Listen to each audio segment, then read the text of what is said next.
미국 경제 같은 경우는 당장은 뜨거울지 모르지만 시차를 두고 조금씩 둔화되는 모습을 나타낼 수가 있거든요. 예. 아직 스태그플레이션은 아니지만 그쪽을 향해 가는 시그널은 나타나고 있다. 우리가 주식시장이 하락을 할 때 무슨 생각을 하냐면 언제 받쳐줄까? 받쳐준다 안 받쳐준다가 논쟁의 대상이 아니라 예. 언제 얼마로 받쳐줄까 이거잖아요. 예. 이번에 트럼프 행정부는 분위기가 좀 다른 것 같아요. 네. 저는 이제 아까 전에 리스크 5개 말씀드렸는데 사실은 앞에 5개보다 더 크다고 봐요. 그리고 시장은 그걸 두려워하는 것 같아요. 네. 마지막 리스크는요.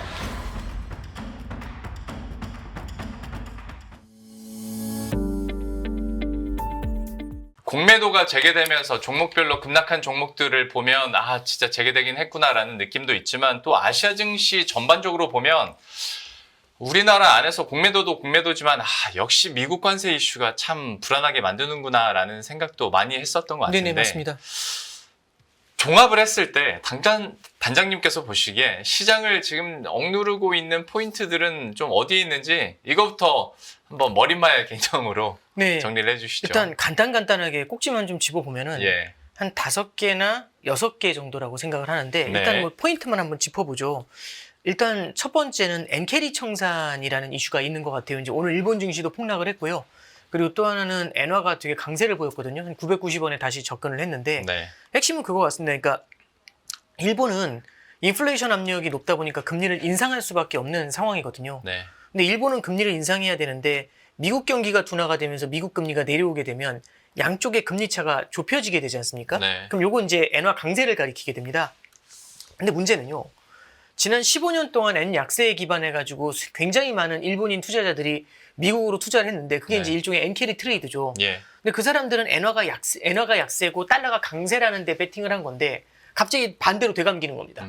엔화가 강세고 달러가 약세다. 이러면 엔 약세를 생각하고 달러 강세를 생각하고 투자했던 투자자들이 빠져나와야 되잖아요. 예. 근데 모두가 달러 강세를 생각하고 들어왔는데 달러 약세야. 이렇게 얘기하면 깜짝 놀라서 동시에 빠져나오려고 하겠죠. 네. 그게 엔캐리 트레이드의 청산을 만드는 거고 지난 8월 5일날 이제 그 문제를 우리가 봤던 겁니다. 맞습니다. 그래서 지금 일본의 금리가 올라가는데 미국의 경기 둔화 우려로 미국 금리가 내려왔을 때 나타날 수 있는 엔캐리 트레이드 청산, 요게 우리가 이제 첫 번째로 좀 말씀드릴 수 있는 잠재 리스크 요인이다. 요걸 하나 말씀드리고요. 예. 이제 두 번째로 말씀드릴 수 있는 거는 방금 말씀드렸던 것처럼 미국의 경기 둔화, 요걸 좀 짚어볼 수가 있을 것 같아요. 일단은 미국 같은 경우는요. 관세를 부과할 수도 있고 미국 예외주의라고 해서 다른 나라의 성장을 미국으로 집중시키려는 빼앗아 오려는 듯한 모습을 보이고 있죠. 그럼 미국의 성장이 너무 탄탄하다 보니까요. 미국의 금리는 높은 수준을 유지할 수가 있어요. 예. 미국의 금리도 높고 성장도 탄탄하다 보니까요. 그럼 미국의 금리는 높은 수준을 유지하는데 다른 나라의 성장은 약하다 보니까 다른 나라 같은 경우는 저금리를 유지하지 않습니까? 네. 그럼 이제 이렇게 볼 수가 있어요. 미국 같은 경우는 고금리가 되고 다른 나라는 저금리가 되는 거죠. 근데 다른 나라 금리는 낮은데 미국 금리가 높으니까 당연히 달러에 대한 가치가 올라갈 겁니다. 네. 그럼 미국은요. 고금리의 강한 통화, 강달러 패턴을 가져가는 거고요. 다른 국가 같은 경우는 저금리의 약한 통화가 되는 겁니다. 네. 그럼 요거 겉으로만 보면은 와 미국은 역시 강달러의 고금리가 되는구나 이렇게 보실 수도 있지만 이게 우리가 이제 실제 성장이라는 거, 경제 성장이라는 거 보면은 소비, 투자, 수출로 성장하잖아요. 예. 그럼 금리가 높다는 건 고금리라는 거는 소비에 영향을 주겠죠. 네. 악영향을 줄 겁니다. 네. 그리고 두 번째는 강달러라는 거는 수출에 악영향을 줄 겁니다. 음. 그래서 고금리와 강달러 페어를 갖고 있는 미국 경제 같은 경우는 당장은 뜨거울지 모르지만 시차를 두고 조금씩 둔화되는 모습을 나타낼 수가 있거든요. 예. 거기에 이제 뒤에도 말씀드리겠지만 트럼프의 관세 정책이 오락가락하면서 미국 기업들도 투자가 망설여지잖아요. 그러면 소비는 고금리한테 발목 잡히고 수출은 강달러에 발목 잡히고 투자는 관세에 발목 잡힙니다. 불확실성에. 네. 그러면 미국 경제 성장 둔화가 우려가 되잖아요. 최근에 보면은 이제 미국의 이제 1분기 GDP 성장률을 예상하는 GDP 나우가 숫자가 지금 굉장히 많이 주저앉아 있거든요. 마이너스 성장으로 들어가 있습니다.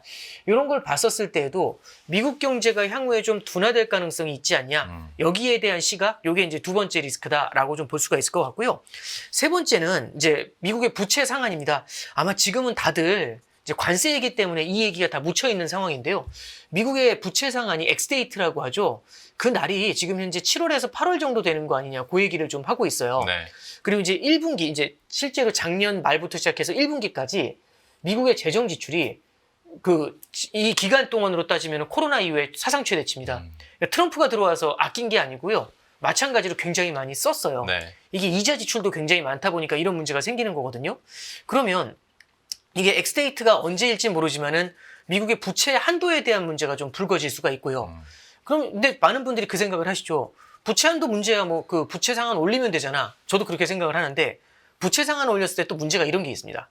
지금 부채 한도가 문제가 되다 보니까 국채 발행을 많이 못 하거든요. 네. 근데 부채 상한을 높이게 되면은 국채 발행을 늘릴 그렇죠. 수가 있겠죠. 네. 그럼 이런 분위기에서 국채 발행을 늘리게 되면은 물가 불안도 있고 예. 그러면은 국채 가격이 떨어지면서 국채 금리가 뛰어오를 수 그렇죠. 있죠. 네. 이거는 성장에 더욱더 큰 부담을 줄 수 있습니다. 그래서 세 번째로는 미국의 국가 부채 문제.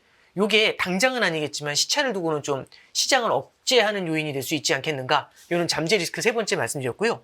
네 번째는 오늘 우리가 모두 다 집중하고 있는 관세입니다. 예. 관세 중에서도 이제 상호 관세를 좀 볼 수가 있는데 이 상호 관세가 상당히 좀 부담스러운 것 같아요. 왜냐하면 공정하게 너희가 부과하는 만큼 우리도 관세 부과할 거야. 여기서 끝나는 게 아니라 비관세 장벽이라고 하죠. 예를 들어서 뭐 농산물 같은 거 수입 못하도록 규제하는 거 이런 거 관세율로 다 치환하고 그리고 환율 갖고 환율 약하게 만들어가지고 장난치는 거 수출 유리하게 하는 거 예. 이런 거 다 이제 관세로 치환을 하고 그래서 이제 이 상호 관세라는 걸 부과한다고 하는데 이 상호 관세가 나중에는 이렇게 되거든요. 당장 4월 2일 날 상호 관세 부과해가지고 그걸로 끝나는 게 아니라 그걸 부과한 다음에 각 국이 이의 제기를 할 거 아닙니까? 낮춰달라고. 적어도 내 수출 경쟁국보다는 1%라도 낮추려고 싸울 거거든요. 예. 근데 예를 들어 미국이시고 요 앞에 저하고 이제 경쟁자가 수출을 해야 되는데 저는 15% 맞았고 경쟁자가 10% 맞았다고 해볼게요. 그럼 저는 너무 침통하지 않습니까? 네. 그럼 이제 찾아가서 어떻게 하냐면 최소한 내 경쟁자보다는 낮은 관세를 맞으려고 최선을 다하겠죠. 네. 그럼 제가 어쨌든 10%니까 9%까지 낮추려고 별짓을 다 할 거 아닙니까? 네. 그러면 상대편은 어떻게 할까요? 저보다는 최소한 낮추려고 서로 경쟁하면 이제 뭐라고 해야 되죠? 이게 막 되게 아부해야 된다고 하나? 네. 그럼 이제 미국한테 잘 보이려고 굉장히 노력을 할 거고요. 그럼 트럼프는 그런 얘기하죠. 그래서 그 국가들이 모두 굉장히 친절해지고 있다. 이런 얘기를 하고 있거든요. 우리를 빨아먹던 국가들이. 예. 근데 이제 문제는요. 나중에 그럼 이게 이제 2, 3분기에 계속해서 이런 협상이 이어질 거지 않습니까? 나중에 너희는 몇 프로, 너는 몇 프로 해가지고 마지막에 최종 협상에 대해서 결론이 나와요. 네. 나올 거지 않습니까? 그럼 그때는요. 사람들이 태도가 돌변해요. 그렇죠. 왜냐면 이제 처음에 막 저한테 아쉬운 게 있으면 막 붙다가 나중에 더 줄 거 없어 딱 하는 순간 확 돌변하면서 보복관세 이렇게 들어오거든요. 네. 그래서 이게 이 문제가 4월 2일 날 끝날 게 아니라 그 이후에도 계속해서 연장전으로 이어지게 되지 않을까라는 생각을 하고요. 관세 자체가 주는 부담도 굉장히 크지만 이게 불확실성을 낳는다라는 점이 조금 더 부담스럽지 않나 그런 생각을 합니다. 예. 그다음에 이제 마지막 하나 말씀드릴 게 최근에 튀르키예하고 인도네시아 같은 경우는 주식시장하고 외환시장이 굉장히 불안한 모습을 보이고 있어요. 이게 정치적인 리스크도 있지만 경제 체력이 약한 국가들이 미국의 고금리와 강달러가 오랫동안 이어지면서 나타나는 부담 요인인 것 같거든요. 그래서 이런 것들이 이제 오히려 다른 신흥국으로 전이가 됐었을 때는 우리가 예상하지 못한 리스크로 발전할 수 있다라는 생각이 듭니다. 그래서 이런 리스크들이 다 현실화된다는 게 아니라 우리가 지금처럼 이제 탄탄한 미국 경제라고는 하지만 우리가 이럴 때 좀 주의 깊게 봐야 되는 리스크 요인들 예. 말씀드렸던 것처럼 첫 번째가 엔캐리 청산 말씀드렸죠. 두 번째는 미국의 경기 둔화. 세 번째는 이제 말씀드렸던 것처럼 부채 상한. 네. 그다음에 네 번째는 상호 관세로 인한 불확실성. 그다음에 마지막으로는 신흥국의 리스크들. 이런 것들 한 5개 정도로 우리가 좀 중점적으로 포인트 잡아야 되는 요인들 이렇게 한번 좀 짚어봤습니다. 너무 깔끔하게 정리를 5가지를 해주셨는데 첫 번째 이제 엔캐리 청산 같은 경우에는 그러면 만약에 시간이 된다면 또 일본 BOJ의 또 금리 인상 통화 정책에 대해서 전망 한번 들어보도록 하겠고 미국 경기 둔화에 대해서는 당연히 이제 약달러나 요즘에 스태그플레이션 얘기가 나오는데 그쵸. 그거를 어디까지 내가 받아들여야 될 것인가에 대한 고민도 좀 있거든요. 네네. 이것도 한번 여쭤보겠고 네네. 미국 부채 같은 경우에 얘기해 주신 것처럼 이제 부채 한도랄지 아니면 채권 발행에 대해서 우리가 예의 주셔야 될 것 같은데 네 번째가 사실 제일 걸리긴 합니다. 지금의 그렇습니다. 가장 핫한 이슈니까 네네네네. 상호관세에 대해서 유연성이란 얘기가 나와서 네. 그리고 이게 보편관세가 되면 어느 순간에서부터가 이거 좋은 거야 나쁜 거야 그렇죠. 약간 헷갈리기 시작한단 네, 그렇죠. 말이죠. 네, 그렇죠. 그리고 이게 이렇게 되고 무역 수지를 미국에서 떨어뜨리고자 하면 어쨌거나 달러 약세를 유도할 텐데 네. 그러면 이제 또 타고 오는 스토리가 달러 패권에 대한 의구심들 뭐 거기까지 갑니다. 네네. 야 이것도 큰 머리 타고 얘기인데 가네요. 예. 관세에 대해서 그것부터 그러면 여쭤보고 관세 넘어갈게요. 네네. 미국 스태그플레이션은 어느 정도로 받아들이고 계십니까? 그러니까 지금 그 말씀은 안 드렸지만 하나의 괴리가 또 나타나고 있는 건 미국의 소프트 데이터하고 하드 데이터가 굉장히 괴리가 커요. 하드 데이터는 뭐냐면 숫자로 나오는 경제 지표죠. 예. 숫자로 나오는 경제 지표인 하드 데이터는 양호해요, 현재. 네. 근데 문제는 뭐냐면 소프트 데이터라고 해서 이게 심리 지표라든지 아니면 선행 지표죠. 이렇게 될 것 같아. 네. 나는 기대 지표 같은 것들은 지금 다 안 좋아요. 네. 특히 지난주 말에 발표된 게 뭐냐면은 미시간대 그 이제 그 기대 인플레이션 지수 있거든요. 이거 저 보고 되게 많이 놀랐어요. 1년짜리 기대 인플레이션이 5%인데요. 22년 11월 이후에 가장 높습니다. 22년 11월이면 미국의 소비자 물가 지수가 9% 올라갔을 때 그때예요. 네. 그때 레벨로 지금 기대 인플레이션이 올라와 있거든요. 그리고 5년짜리 기대 인플레이션이 93년 이후에 가장 높습니다. 이것도 개인적으로 굉장히 쇼킹한 건데 네. 장기 기대 인플레이션이 올라가는 게 쉽지가 않거든요. 물론 이 지표도 여러 가지 왜곡들이 나타날 수가 있어요. 왜냐하면 공화당 지지자들, 민주당 지지자들 이런 것들이 왜곡을 만들어내는 부분은 분명히 있는데 이번에 지표는 공화당, 민주당 할 거 없이 다 올라가고 있습니다. 네. 이거는 이제 뭘 가리키는 거냐면 중장기적으로 물가가 오를 것 같아라는 그 두려움, 요거를 반영하는 거고요. 그 물가가 오를 것 같아라는 두려움은요. 관세가, 특히 고율 관세가 언제 어떻게 닥쳐올지 몰라라는 두려움을 느끼고 있는 거죠. 예. 그럼 잠깐 볼게요. 소프트와 하드 데이터의 괴리라고 말씀드렸잖아요. 하드 데이터는 숫자로 찍혀야 돼요. 네. 그럼 어쩌면은 실제 성적표가 나온 거겠죠. 소프트 데이터는 얘 시험 망할 것 같은데 이런 거 있잖아요. 지난 시험까지 괜찮았는데 지금 허구한 오락실 다니고 있는 거예요. 이거는 누가 봐도 망할 것 같은데 네. 이 느낌이 있죠. 네. 그럼 이건 언제 나올까요? 그러니까 뭐냐면은 2분기 기말고사는 잘 봤지만 3분기에 지금 오락실 다니고 있거든요. 성적표 다 다음 주에 나옵니다. 네. 그럼 어떻게 나올까? 이 생각이 드는 거잖아요. 지금 그 느낌인데 실제 기대 인플레이션이 올라옵니다. 이 기대 인플레이션이 올라오면은 3에서 6개월 정도 시차를 두면서 실제 인플레이션이 올라올 가능성이 있죠. 그리고 이제 두 번째는요. 지금 미국의 성장 지표가 나쁘진 않거든요. 소비 네. 지표가. 근데 문제는 뭐냐면 소비자 기대 지수가 주저앉고 있습니다. 왜냐하면 관세를 부과했었을 때는 물가가 더 오르게 되고 네. 미래에는 소득이 더 줄어들 텐데 지금 미국 사람들의 저축이 굉장히 많이 좁혀지고 있거든요. 예. 여기에 자산 가격까지 만약에 주춤하면요. 미국 사람들은 자산 가격이 올라서 소비를 늘리는 경향이 있는데 자산 가격이 주저앉게 되면은 소비도 위축이 되잖아요. 소득이 줄어들면 소비가 줄어듭니다. 그러니까 소비 지표가 중장기적으로는 안 좋아질 것 같아라는 기대를 나타내는 거거든요. 네. 그럼 잠깐만 볼게요. 하드 데이터는 아니지만 소프트 데이터에서는 기대 지표에서는요. 물가가 올라간다는 기대, 성장이 둔화된다는 기대가 있어요. 그럼 소프트 데이터만 보면은 성장 둔화와 물가 상승이라고 해서 스태그플레이션을 가리키는 겁니다. 그렇죠. 그러면 지금 스태그플레이션을 가리키고 있잖아요. 이거에 대해서 억제를 시켜줘야 되거든요. 무슨 예. 얘기냐면 얘가 지금 오락실 다니고 있지 않습니까? 시험이 2주 남았는데 네. 2주 남았는데 지금 오락실 매일매일 가 있으면 얘 망할 거 아닙니까? 네. 그럼 이제 어떻게 되냐면 내 깔려 놔두냐. 우리가 학부모면 만약 그 학부모면 가만 두면 안 되지 않을까요? 네, 야야 그러지 말고 말 들어라. 공부해야지. 오락실 그만 이렇게 한 다음에 오락실에 이제 막 쳐놓고 네. 못 다니게 한 다음에 공부하도록 만들어줘야 그래도 조금이라도 좀 하드 데이터가 괜찮게 나오지 네. 않을까요? 그러니까 이제 말씀드리고 싶은 거는 지금 뭐가 이슈인지가 나와 있잖아요. 관세가 굉장히 큰 이슈거든요. 네. 그것도 고율 관세에 대한 불확실성이 이게 지금 양쪽으로 물가는 올라갈 것 같아 성장은 둔화될 것 같아 이 양쪽을 같이 가리키고 있는 겁니다. 물론 성장에는요. 지금 이제 미국의 공무원들이 잘릴 것 같다는 두려움 이런 것들도 같이 작용을 하고 있지만 예. anyway 지금 현재 관세라는 게 굉장히 큰 이슈라면은 만약 이 고율 관세가 굉장히 오랜 기간 동안 미국 사람들이 힘들게 하면은 이거는 스태그플레이션에 대한 기대, 그러니까 소프트 데이터에서만 나타나는 게 아니라 시차를 두고 하드 데이터로도 연결이 될 수 있죠. 그래서 예. 아직 스태그플레이션은 아니지만 그쪽을 향해 가는 시그널은 나타나고 있다. 이 정도로 정리할 수 있을 것 같습니다. 너무 좋습니다. 방금 대답해 주신 그 포인트 때문에 제가 본격적으로 관세 여쭤보기 전에 네네. 미국의 스태그플레이션을 한번 그 개념이나 상황들을 정립하고 싶었는데 네네. 정리를 잘 해주셨고 그러면 본격적으로 트럼프가 생각하는 관세 그리고 그 안에 유연성 그리고 거기에 첨언하는 베센트 재무장관의 이 발언들 네. 야 우리 뭐 어쩔 때는 병 주고 약 주고 하는 것 같고 어쩔 때는 야 아예 그냥 못을 박아버리네라는 느낌을 받을 때도 있는데 좀 관세와 관련해서는 단장님께서는 어떻게 좀 해석하고 계십니까? 네, 일단 첫 번째는 관세가 1기 때하고는 비교가 안 돼요. 왜 그러냐면 첫째는 부과하는 범위가 다릅니다. 네. 1기 때에는 일단 중국에 포커스를 맞췄었거든요. 예. 근데 이번엔 중국부터 시작한 게 아니라 물론 때린 건 중국이 1번이었지만 멕시코하고 캐나다부터 시작을 했고요. 네. 지금 오늘 같은 경우는 보편 관세로 전 세계 때리겠다고 트럼프 대통령이 또 말을 바꿨어요. 네. 네, 요즘 이제 마켓 보시는 분들 다 힘든 게 저기 한 2주 전이었나요? 하루에 4개 버전이 돌았어요. 그래서 어느 게 맞냐고 저도 막 저기 그 새벽에 카톡하고 막 네. 난리도 아니었거든요. 뭐 찾는데 다 외신도 다 달라요. 음. 아, 이제 죄송합니다. 좀 쓸데없는 얘기를 갑자기 했는데, 그러니까 이제 저도 최근에 이제 스트레스 받다 보니까 그런 것 같은데, 이게 트럼프 행정부에서 말하는 관세가요. 첫 번째는 1기 트럼프 행정부 때는 한두 국가에 먼저 포커스를 두고 접근하는 방법이었으면 네. 지금은 진짜 전방위적으로 싸우고 나옵니다. 맞습니다. 그 두 번째는요. 관세율 자체가 레벨이 다르죠. 음. 그때는 중국한테 먼저 5%, 10%, 20% 이렇게 때리면서 들어갔는데 이제는요. 보편 관세 25, 산업별 관세 25, 상호 관세 플러스 알파 해가지고 50% 이상을 한꺼번에 확 때려버리는 거죠. 예. 그 세 번째는요. 트럼프 대통령이 17년도에 들어온 다음에 17년도에는 감세를 먼저 했어요.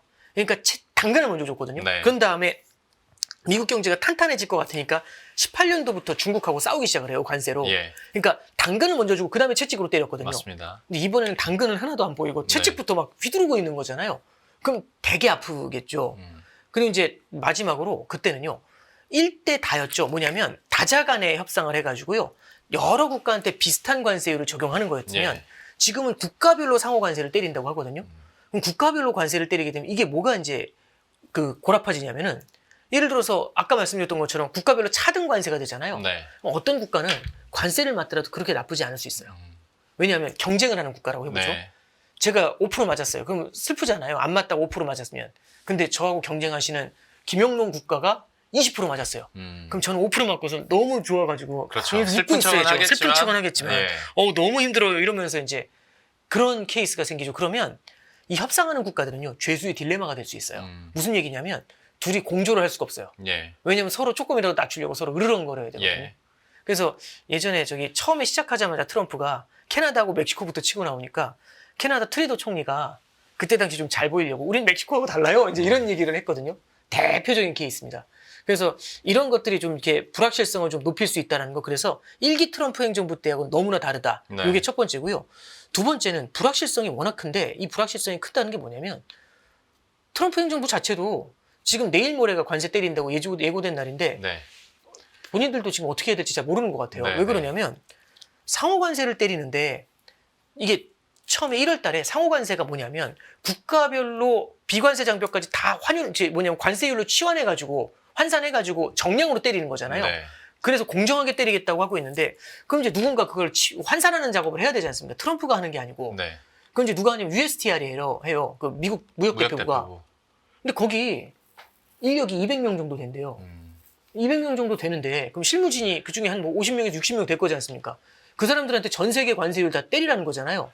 제 생각에는 다른 국가들도 힘들겠지만 그분들이 제일 힘들 것 같아요. 사람 생각하는 게 다 비슷한 것 같습니다. 그렇죠. 제가 아침마다 예. 그쪽은 그걸 전산을 계속 업데이트하는 게 가능할까라는 생각들을 매일 아침 하거든요. 너무너무 힘들 겁니다. 네. 왜냐하면 그걸 판단해야 되는 그 기준점들이 너무 많잖아요. 정성을 정량으로 바꾼다는 그럼요. 게 얼마나 어렵습니까? 예. 사실 AI에서도 그게 제일 힘든 거거든요. 그러니까 언스트럭처드 데이터를 스트럭처드, 그러니까 결국에는 정량 데이터로 바꾼다는 게 굉장히 힘든 작업이에요. 그 작업을 시키니까 답이 안 나오니까요. 사실은 1월 달에 트럼프 대통령 취임할 때 월스트리트 저널에서 뭐라고 했냐면 이렇게 얘기를 했습니다. 이거 상호관세 4월에 때린다는데 그거 허구다. 아무리 빨라도 6개월은 걸린다. 왜냐면 네. 물리적으로 계산할 때.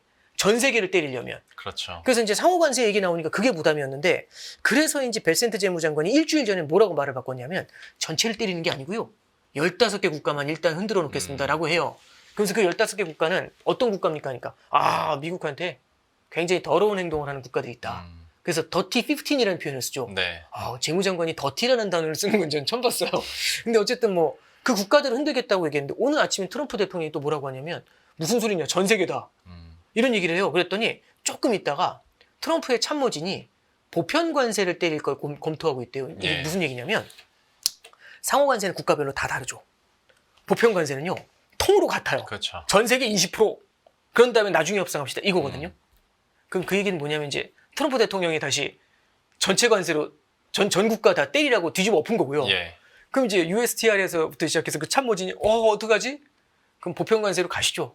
이제 이런 분위기 또 만드는 게 아닌가 생각이 돼서 지금 미국 내에서도요. 굉장히 다양한 버전이 도는 것 같고 예. 혼란은 되게 큰 것 같습니다. 그런데 다만 확실한 거는 관세를 부과하긴 할 거라는 것. 왜냐면 여기서는 물러서기 굉장히 어렵거든요. 네. 그래서 두 번째로 말씀드린 거는 관세 관련해서는 불확실성이 굉장히 크다. 요걸 하나 이제 말씀드리고, 그 다음에 이제 세 번째가 저는 제일 중요하다고 보는데요. 이 세 번째가 지금 금융시장이 관세 때문에 스트레스를 받는 가장 큰 이유인 것 같아요. 예. 그러니까 관세가 물가를 올려요. 관세가 성장을 둔화시켜요.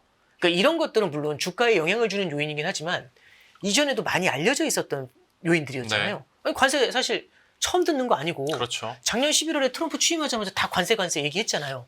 근데 왜 하필이면 요즘 이렇게 난리냐. 저는 가장 큰 핵심은 이거 같습니다. 그러니까 금융시장이 이 관세를 견뎌낼 수 있는 체력의 문제인 것 같아요. 왜냐하면 지난 몇 년간의 흐름을 한번 쭉 돌아보면은 지난 몇 년간은요. 무언가 문제가 생겼을 때는 트럼프 풋, 연준 풋이라고 해가지고 밑에서 이걸 받쳐줬었어요. 예. 그러니까 예를 들어서 금융위기라든지 아니면 코로나 사태 당시 엄청난 돈을 뿌려줬었죠. 그죠? 그리고 22년도 11월에는 인플레이션으로 인한 고금리 때문에 실물 경제가 주저앉는다. 네. 미국 경기 침체 확률 100%다라고 할 때 바이든 행정부에서요. 어마어마한 돈을 뿌려줬어요. 재정에서. 맞습니다. 그래서 이걸 받쳐줬거든요. 재정 적자가 그래서 보통 일반적으로 경기가 안 좋을 때는 재정 적자가 늘어요. 네. 그래서 경기가 안 좋을 때는 재정 적자를 늘려서 밑에 받쳐주거든요. 네. 근데 경기가 좋아지잖아요. 예. 그럼 흑자로 전환해요. 증세를 해가지고. 네. 근데 바이든 행정부 23년, 24년 미국 경제 탄탄할 때도요. 재정 적자가 엄청나요. 맞아요. 그러니까 이거는 사실은 만들어낸 호황이라고 볼 수 있죠. 그러니까 재정을 갖다가 풀어넣으면서 경기를 부양해 준 거잖아요. 어거지로. 네. 그러니까 인플레이션이 쉽게 안 사라졌던 건데 그러면은 이제 시장에서는 이제 어떤 생각을 하냐. 트럼프라고 하면 당연히 금융시장에 친화적일 것 같잖아요. 투자 쪽에. 그러면 당연히 주식시장 흔들리는 거 못 볼 거고 관세 때문에 힘드니까 주식시장이 멀미하고 있는데 그러면 옛날 같으면은 밑에 와가지고 이건 관세 취소해 줄게. 보통 이렇게 나와줘야 되거든요. 그리고 이제 뭐 5%만 주가 5%만 빠져도 막 긴장하고 그래야 되는데 네. 이번에 트럼프 행정부는 분위기가 좀 다른 것 같아요. 네. 첫 번째는 트럼프 대통령 얘기가 뭐 주식시장 안 본다 이런 얘기를 하고 그 다음에 유연성 얘기는 하지만 그래도 원칙적으로는 세게 간다. 이 연기할 생각 없으면 연기할 생각 없다. 이런 얘기하고 베센트 재무장관은 이건 자연스러운 현상이다. 이제 이런 코멘트를 날리고 있거든요. 그럼 이걸 이제 정리를 해보면 밑을 받쳐줄 생각이 크지가 않다라는 거죠. 그러면 이제 시장에서는 영화 같은 거 보면 스파이더맨 같은 영화 보면 예. 사람이 떨어질 때 네. 안 무섭잖아요. 왜냐면 안 떨어질 거잖아요. 왜냐면 밑에 떨어지기 직전에 스파이더맨이 받쳐줄 거 아닙니까? 그러니까.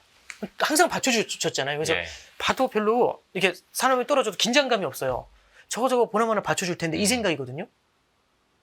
그럼 이제 우리가 주식시장이 하락을 할 때 무슨 생각을 하냐면 언제도 받쳐줄까? 그러니까 받쳐준다 안 받쳐준다가 논쟁의 대상이 아니라 예. 언제 얼마로 받쳐줄까 이거잖아요. 예.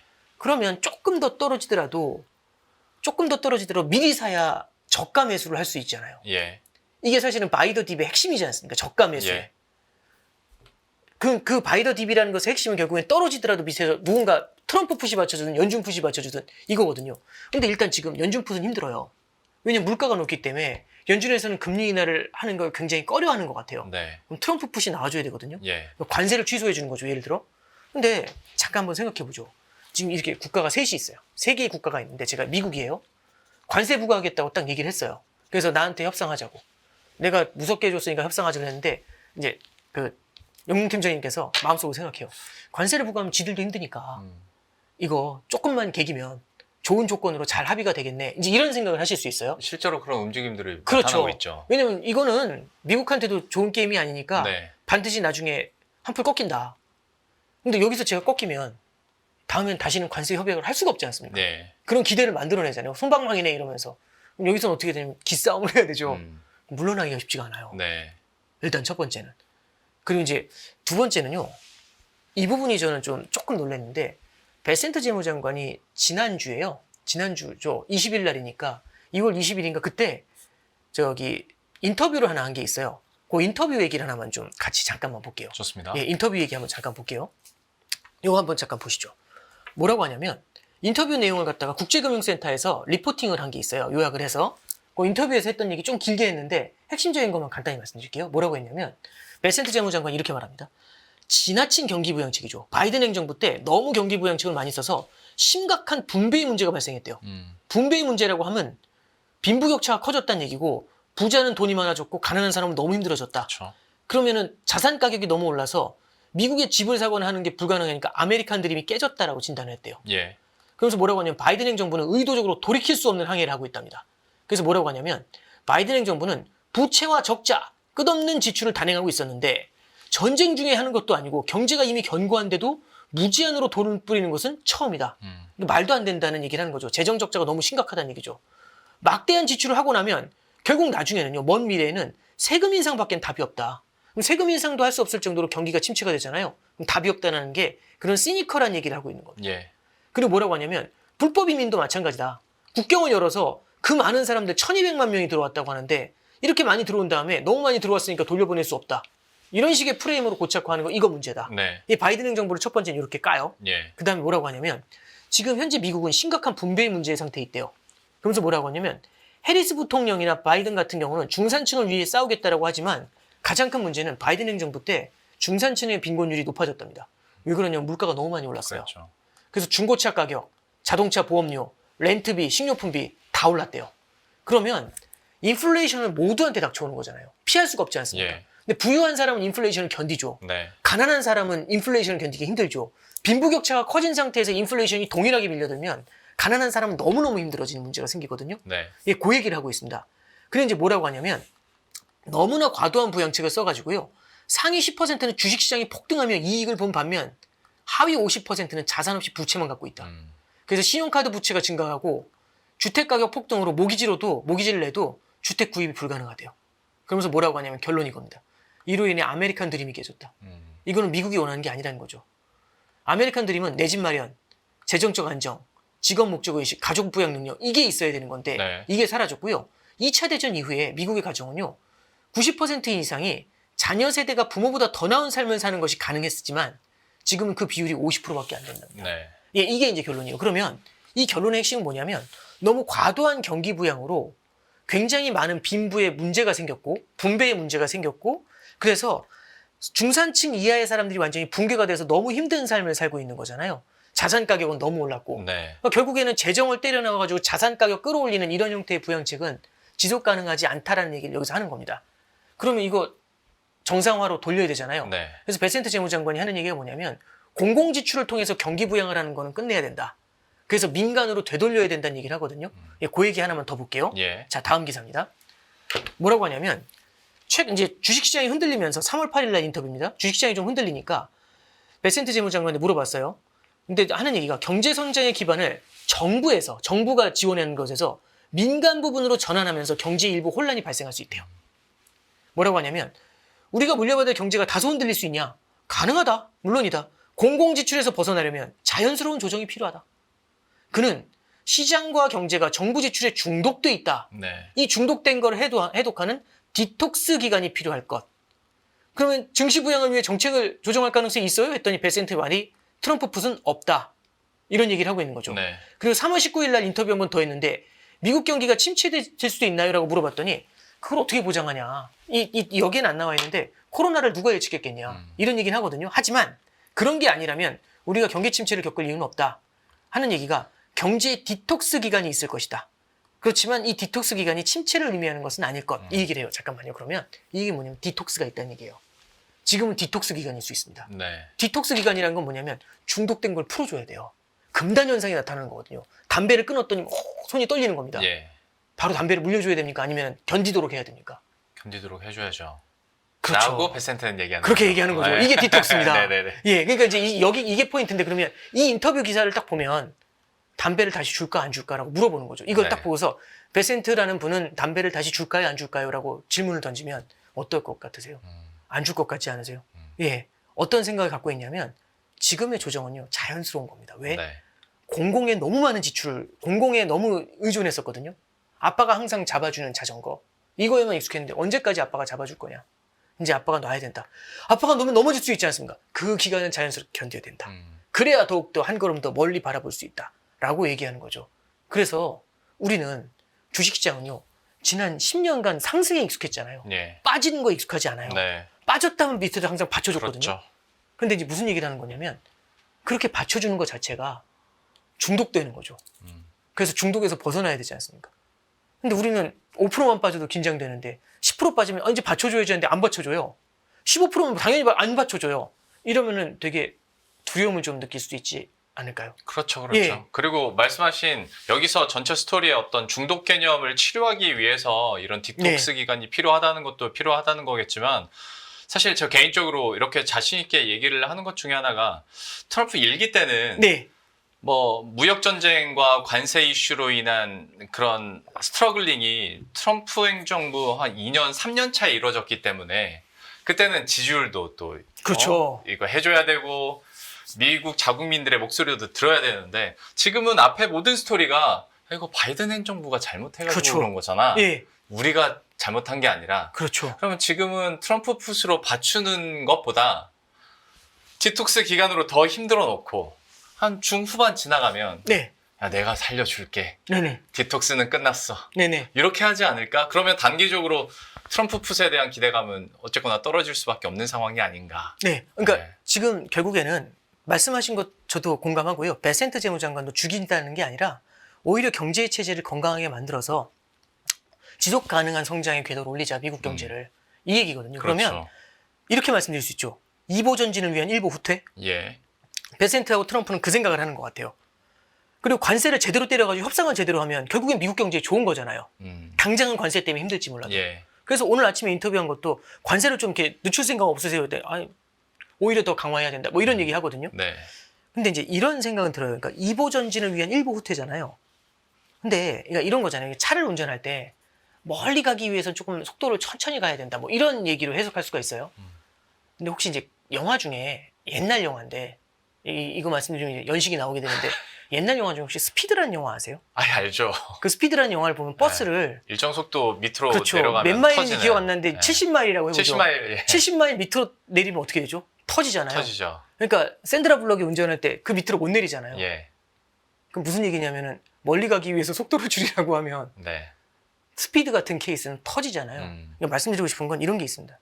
미국이 부채가 많아요. 네. 부채가 많은데도 부채가 문제가 안 되는 이유는요. 소득이 있기 때문에 그래요. 예. 성장이 탄탄하게 나와주기 때문에 부채가 늘어나도요. 성장이 더 세게 나오잖아요. 그럼 GDP 대비 부채 비율을 보는 이유는 성장 대비 얼마나 부채가 있냐 이걸 보는 거예요. 네. 그럼 부채가 커지더라도 성장이 세면은 그냥 오케이 하고 지나가거든요. 예. 근데 부채가 엄청난데 성장이 주저앉잖아요. 그러면 이게 부채가 리스크로 작용할 수 있거든요. 그 네. 거대한 부채가 그때부터 보이거든요.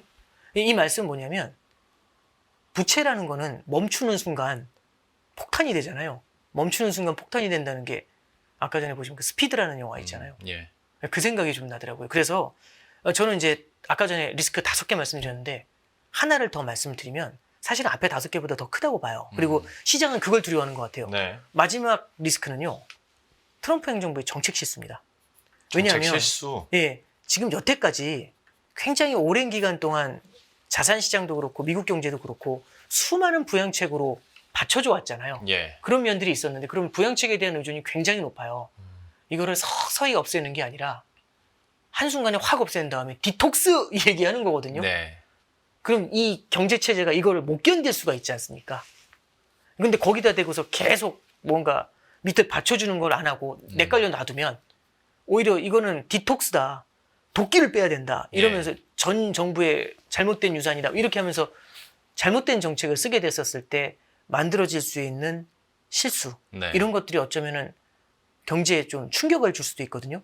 그래서 꼭 그렇게 된다. 이제 이런 말씀이 아니라 우리가 바라봐야 될 것 중에 하나가 뭐냐면 시장에서는요. 의뢰껏 이 정도면은 푸시 나와주겠지. 이런 생각 되게 많이 했어요. 네. 근데 지금 그게 안 나오니까 답답한 거거든요. 네. 이 정도 주가가 흔들리면 옛날에도 보면은 연준이 금리 인상한다고 하잖아요. 그럼 예를 들어 9월 중순에 금리 인상한다고 하면은 9월 둘째 주부터 막 미친 듯이 흔들려요. 그럼 연준이 쫄거든요. 아 이거 어떡하지? 하면서 금리 인상, 금리 동결 이러면 확 환호해서 끌어올리고 그래요. 예. 이거 시위할 수 있거든요.